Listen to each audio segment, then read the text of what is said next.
تو سینکڑوں قسم کے ہوں گے، ریشم اللہ نے آپ کے اوپر حرام قرار دیا۔ اب حلال کپڑے خریدیں، قیمتی سے قیمتی پہنیں۔ اللہ تعالیٰ نے آپ کے لیے بہت سارے قسم کے کپڑے حلال کیے ہیں، لیکن آپ اس پر قناعت نہ کریں بلکہ حرام کپڑے بھی استعمال کرنے لگیں۔ ایک بہترین قسم کا تندورہ ہے، شلوار قمیص ہے، آپ نے پہنا ہے، اللہ نے یہ سارے کپڑے آپ کے لیے حلال قرار دیے ہیں، لیکن اب یہ سوچیں جو کسی قوم کا شعار ہے، جن کے کپڑوں کو اللہ تعالیٰ نے آپ کے اوپر حرام قرار دیا کہ ان کی مشابہت اختیار نہ کرو، آپ کو ان حلال کپڑوں پر قناعت نہ ہو اور شوق اور جذبے، حرص، طمع اور لالچ بڑھے، وہ حرام کپڑے بھی آپ استعمال کرنے لگے۔ اسی چیز کا نام کیا ہے؟ شہ۔ اب آئی بات سمجھ میں؟ اسی طرح سے اللہ تعالیٰ نے آپ کے لیے ازدواجی زندگی گزارنے کے لیے، اپنا گھر آباد کرنے کے لیے، آپ کو اگر ضرورت ہے تو 4 عورتوں تک کی اجازت اللہ نے دیا ہے آپ کو۔ اب آپ حرام طریقے سے حلال طریقے پر قناعت نہ کریں، حرام راہ اختیار کریں، اسی کو کہا جاتا ہے ازدواجی زندگی میں شہ سے کام لیا اس نے۔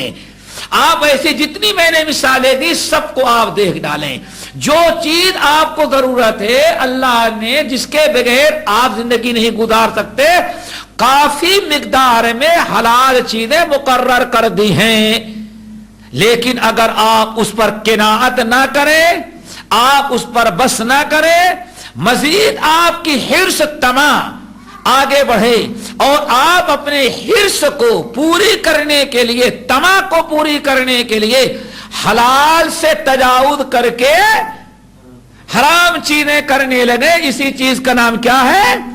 شہ۔ اب جب آپ نے یہ سمجھ لیا تو آپ کے لیے اللہ نے ہزاروں قسم کے مشروبات حلال کیے۔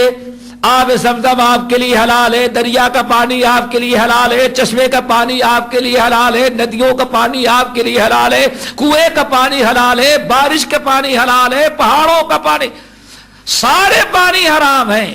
اور مشروبات جو آئی یہ جو کمپنیاں بڑی بڑی کتنی حرام ہیں، لیکن کہے ان پر قناعت نہ ہو جب تک یہ نہ آپ چاہیں تھوڑا سا، سمجھ گئے نا، جس کو کیا کہتے ہیں؟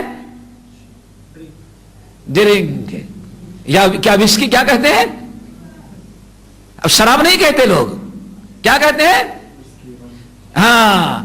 اب آپ اتنی حلال چیزوں پر قناعت نہیں کرتے اور یہ گندی حرام چیز کی لالچ اور شوق پیدا ہو جائے، اسی چیز کا نام کیا ہے؟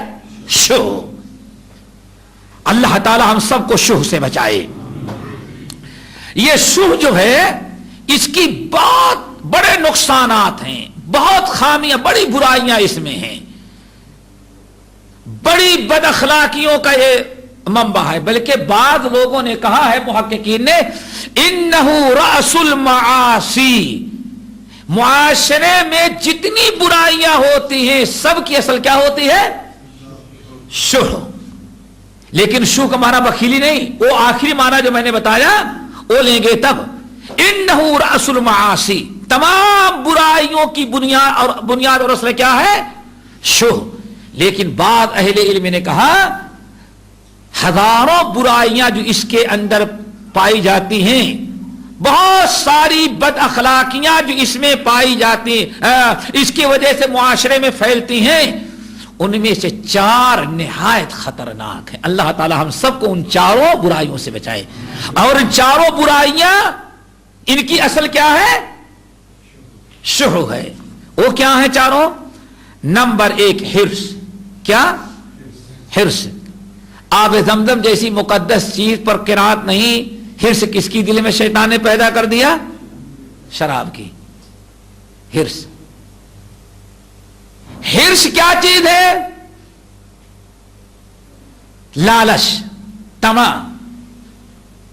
نبی علیہ الصلوۃ والسلام ارشاد فرماتے ہیں، ما ذئبان جائعان ارسلا فی غرم بأفسد لها من حرص المرء لدینہ و شرفہ، او کما قال علیہ الصلوۃ والسلام۔ ممکن ہے کسی درس میں حرص کے بارے میں لائے، یہ بھی نہایت خطرناک بیماری ہے جو ہمارے معاشرے میں پائی جاتی ہے. اللہ رسول نے جس سے بہت منع کیا ہے. ابھی صرف ایک حدیث کی طرف اشارہ میں نے کیا. آپ نے فرمایا حرص اتنی خطرناک برائی ہے کہ رات کا وقت ہو, بکریاں کہیں میدان میں, جن کے پاس بکریاں ہوتی, ہمارے علاقے کے یہاں ایک دو بکریاں ہوتی ان کے لیے گھر ہوتا ہے, لیکن یہاں عربوں میں دیکھیں گھر نہیں ہوتا ان کے, کیا ہوتا صحرا میں, ہاں بس کھلے بن ایک گھیر دیتے ہیں, اسی میں ڈال دیے. آپ نے ارشاد فرمایا رات کا وقت ہو اور بکریوں کا ریوڑ جنگل میں ہے, چرواہا وہاں سے غائب ہو گیا, گھر واپس آ گیا, بکریوں کو ریوڑ میں باندھ کر کے چلا آیا ہے, رات کا وقت ہے, بغیر نگراں اور چرواہے کے بکریوں کا ریوڑ ہے, دو بھوکے بھیڑیے, ایک تو بھوکے ہوں اور دوسرے بھیڑیے ہیں اور دونوں بھیڑیے بھوکے ہیں, کئی چیزیں ہو گئی. رات کا وقت ہے, چرواہا غائب ہے, دو بھیڑیے ہیں اور دونوں بھوکے ہیں. آپ نے ارشاد فرمایا یہ دونوں بھوکے بھیڑیے بغیر چرواہے اور نگراں کے بکریوں کے ریوڑ میں اگر گھس گئے تو یہ دونوں بکریوں کو جتنا نقصان پہنچائیں گے اس سے بھی کہیں زیادہ حرص انسان کے دین کو نقصان پہنچاتی ہے. تو پہلی خامی کیا, پہلی برائی کیا پیدا ہوتی ہے؟ حرص. نمبر 2 شرہ. کیا؟ شرہ. شر جو بولتے ہیں شر پر جو راہ ہے اس کو مشدد کر کے آخر میں گولتا لگا دیں, شرہ. شرہ کیا ہے؟ شرہ کا مطلب یہ ہے کہ انسان کے دل میں جب حرص پیدا ہوتی ہے تو وہ حرص میں مال دولت خزانے کے پیچھے اپنے کاروبار اور اپنے پراپرٹی کو بڑھانے میں اس قدر مشغول ہو جاتا ہے, اتنا فکر مند ہوتا ہے, اور اپنے کاروبار اور اپنی کمائی اور بزنس اور اپنی محنت پر بھروسہ کر لیتا ہے اور اللہ تعالی سے رشتہ اس کا ٹوٹ جاتا ہے. تجربہ آپ کل نہیں ہوتا ہے ایسے.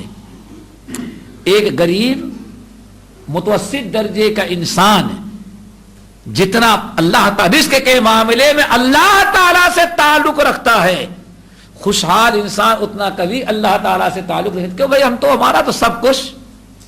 اللہ اکبر. اور یہ نہایت خطرناک چیز ہے کہ انسان کا رشتہ اللہ تعالی سے ٹوٹ جائے. انسان خود کا کفیل اور خود ذمہ داری اور خود اعتمادی کا شکار ہو جاتا ہے.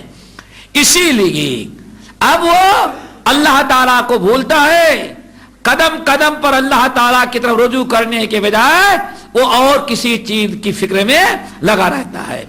نمبر 3 اللہ تعالیٰ سے بدگمانی اس کو قائم ہو جاتی ہے. نعوذ باللہ من ذالک. اور اللہ تعالیٰ کے مطابق بدگمانی کرنا بھی کیا ہے؟ شرک ہے. وہ کیا ہے؟ رزق کا معاملہ اللہ تعالیٰ نے اپنے ہاتھ میں رکھا ہے. رزق مانگنا ہے تو کس سے مانگا جائے؟ اللہ تعالیٰ سے. رزق کے لیے حلال طریقے پر مومن کو بھاگ دوڑ کرنے, کوشش کرنے, رزق ڈھونڈنے کا اللہ نے حکم دیا, لیکن حلال طریقے سے اور جائز حدود و دائرے میں رہ کر کے. ایک انسان اگر اس کے دل میں مال کی حرص اور لالچ پیدا ہو جائے تو اب وہ قناعت نہیں کرتا, اللہ تعالیٰ کے فیصلے پر, اللہ تعالیٰ کے دیے ہوئے رزق پر قناعت کرنے کے بجائے وہ اتنا حرص اور لالچی ہو جاتا ہے جو اپنے چال چلن سے یہ ثابت کرنا چاہتا ہے جتنا ہم کو ملنا تھا اتنا اللہ نے ہم کو دیا نہیں, اسی لیے ہمیں اتنی بھاگ دوڑ کرنی پڑ رہی ہے. یہ بد اعتمادی اور بدگمانی اللہ تعالیٰ سے قائم ہو جاتی ہے اس کو، اور اللہ تعالیٰ سے رزق طلب کرنے کے بجائے اب سارا معاملہ اپنے بھاگ اور دوڑ میں وہ گزار دیتا ہے۔ اللہ تعالیٰ کیا فرماتے ہیں؟ فَابْتَغُوا عِنْدَ اللَّهِ الرِّزْقَ وَاعْبُدُوهُ وَاشْكُرُوا لَهُ إِلَيْهِ تُرْجَعُونَ۔ اے لوگ بندو، اللہ تعالیٰ سے تم رزق نہ مانگو اور اللہ تعالیٰ کی عبادت کرتے رہو اور اللہ تعالیٰ کا شکر ادا کرتے رہو، اسی کے طرف تم کو لوٹ کر کے جانا ہے۔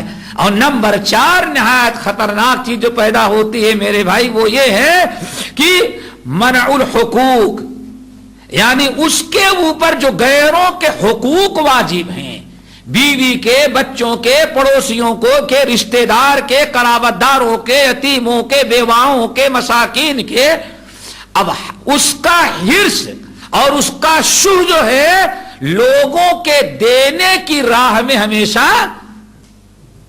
رکاوٹ بن جاتا ہے، ہمیشہ رکاوٹ بن جاتا ہے۔ اب وہ دینے کے بجائے کہ اس کو مزید ان کو محروم کرنے کی کوشش کرتا ہے، یہاں تک کہ نہ بھائی کو دے گا، نہ بہن کو دے گا، نہ رشتہ داروں کو دے گا، نہ پڑوسی کا حق ادا کر، جہاں اس کے سامنے کوئی ہاتھ پھیلائے گا یا کوئی مجبور آ جائے گا تو اس کا شو اس کے سامنے آ کر کے کھڑا ہو جاتا ہے۔ کنجوسی اور بخیلی یہ شو انسان کو ان 4 نہایت خطرناک برائیوں میں مبتلا کر دیتی ہے۔ اللہ تعالی ہم سب لوگوں کو شو سے بچائے۔ نبی علیہ السلام نے ارشاد فرمایا، حضرت ابو ہریرہ رضی اللہ تعالیٰ عنہ کی حدیث ہے، آدمی کے اندر سینکڑوں خامیاں پیدا ہو جاتی ہیں، 25 قسم کی بری عادتیں ہوتی ہیں، کسی کی غیبت کرنے کی عادت ہو جاتی ہے، کسی کی بدزبانی کی عادت پڑ جاتی ہے، کسی کی بہت ساری برائیوں کی عادت پڑ جاتی ہے، لیکن اللہ کے رسول ارشاد فرماتے ہیں شر ما فی رجل، بہت ساری برائیاں آدمی کے اندر پائی جاتی ہیں، لیکن شر ما فی رجل شح حالع وجبن خالع۔ آج فرمایا ہزاروں برائیاں انسان کے اندر پائی جاتی ہیں، 25 قسم کی بری عادتیں ہوتی ہیں، لیکن سب سے بری اور سب سے بدترین عادت انسان کے اندر جو پائی جا سکتی ہیں وہ 2 ہیں۔ کیا ہے؟ شح حالع وجبن خالع۔ ایک تو شح حالع جدا فدا، یعنی شح پیدا ہو، اور شح کا مطلب ہم نے کیا بتایا؟ حلال چیزوں پر حرص بھی ہو حاصل کرنے کی، اس قدر حرص ہو کہ حلال چیزوں پر قناعت نہ ہو بلکہ حرام چیزیں بھی اپنانے لگے، اسے کیا کہا جاتا ہے؟ شح۔ اولا تو حلال حرام کی تمیز اٹھا کر کے وہ حاصل کرنے کی کوشش کرتا ہے، اگر فوت ہو جائے تو واہ ویلا مچاتا ہے اور چیختا اور چلاتا ہے۔ ایک تو حاصل ہوا، اور حاصل ہونے کے بعد اگر کسی نے ضد کیا اور کہیں مسجد کے اندر ارے بھائی نہیں آپ کو تو دینا ہی ہے 50,000، اگر مجبور کر کے کسی نے دلا دیا تو جتنا ملنے پر اس کی خوشی نہیں ہوئی تھی اتنا مسجد میں 50,000 دے دینے پر اس کو غم۔ اب چہرہ اتر جاتا ہے، افسوس کرتا ہے پتہ نہیں کہاں سے آ گئے تو زبردستی 50,000۔ پھر بہانا کیا کرے بھائی، جب تک آدمی اپنے مرضی سے نہ دے زبردستی دلانے سے کیا فائدہ؟ ابھی بھی نہیں شکر ادا کرتا، اچھا ہے اس نے ضد کرا کر کے ہم سے ایک اچھا کام کروا دیا، نہیں ابھی بھی وہ